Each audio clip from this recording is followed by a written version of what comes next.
अस्सलाम वालेकुम, मेरा नाम साइमा ज़िया राना है। मैं मियाँ मुहम्मद साहब दे एक मिसरे दे नाल गंढ लाई सी कदे किसी ज़माने विच कालेज दे वो ही अर्ज़ करना चाहांगी। मियाँ मुहम्मद साहब दा मिसरा सी कि नीचां दी अशनाई कोलों फैज़ किसे नहीं पाया, ते उही मिसरा अर्ज़ करना चाहांगी कि सुचियां सोचां उस दियां सन जिसने ये फरमाया, सुचियां सोचां उस दियां सन जिसने ये फरमाया, नीचां दी अशनाई कोलों फैज़ किसे नहीं पाया। ते उस वेले वो कौन सी जिसने अपनी आकड़ रखी, तेरे हुक्म दे अगे जिसम सब ने सीस नवाया।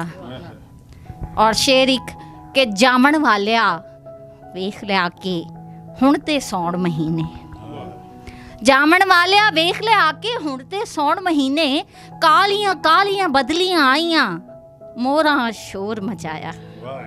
ये वजह मौजू है कि सारी रात भी गल की जाए तो मुकदी नहीं। रहमानी न्यूज़ वालियां दा बहुत शुक्रिया, अदब ते सकाफत नूं बहुत ज़्यादा अगे वधान की कोशिश कर रहे हैं और असी सारे तुहाडे नाल हां, सारे तुहाडे संगी बेली हां। शुक्रिया।